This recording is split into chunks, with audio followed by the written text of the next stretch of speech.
Hello everyone, welcome to an in-depth analysis of strategic logistics. For decades, the United States containment strategy against Iran has been based on a simple premise: control of the seas. With the Fifth Fleet patrolling the Persian Gulf and the Arabian Sea, Washington believed it could strangle the arms supply to Tehran's allies. But while American satellites monitored the waters, Iran was busy paving the desert. Today, we will reveal the existence of the so-called Carthage Corridor, a land-based logistics network stretching from Tehran to the shores of the Mediterranean in Lebanon.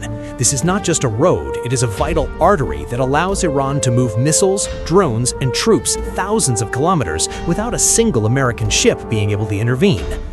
What happens to U.S. naval supremacy when the war moves to where aircraft carriers cannot navigate? The Carthage Corridor traverses Iraq and Syria, utilizing a patchwork of local militias, secret bases, and civilian infrastructure to camouflage military movement. For Western intelligence, monitoring this corridor is a logistical nightmare. Unlike a ship at sea, which is a clear and isolated target, a convoy in the corridor might just be a group of civilian cargo trucks concealing ballistic missile components. Iran has learned that land offers shadows the sea lacks. By consolidating control over critical border crossings like Al-Qaim, Iran has created a land bridge that effectively nullifies the American naval blockade, transforming the Middle East into a chessboard where Tehran plays with pieces protected by geography. The strategic impact of this route is seismic. It allows Hezbollah in Lebanon to receive constant supplies of cutting-edge technology without relying on vulnerable ports. Furthermore, the corridor serves as a rear line for Iranian forces, allowing for a rapid redistribution of resources between different battlefronts.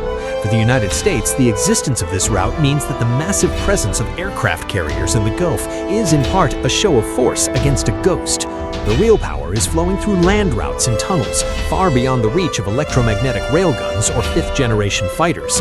It is the victory of land-based persistence over expeditionary technology. The climax of this situation is Washington's dilemma.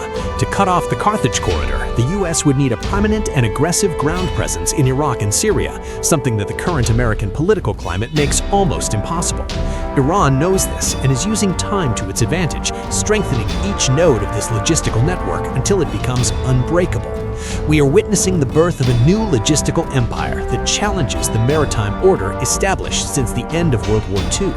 The special relationship between the militias and the command in Tehran has created a physical barrier that separates U.S. allies and isolates Israel by land. The question I leave for you, defense analysts, is naval power still the ultimate metric of a superpower in the 21st century, or has control of land routes like the Carthage Corridor proven that the future belongs to those who dominate the terrain? Have the U.S. lost control of the chessboard? Leave your comment with your technical perspective. If you want to understand the real movements that the news ignores, like, subscribe to the channel, and activate notifications. Strategy is the map, and we have the coordinates. Until the next update.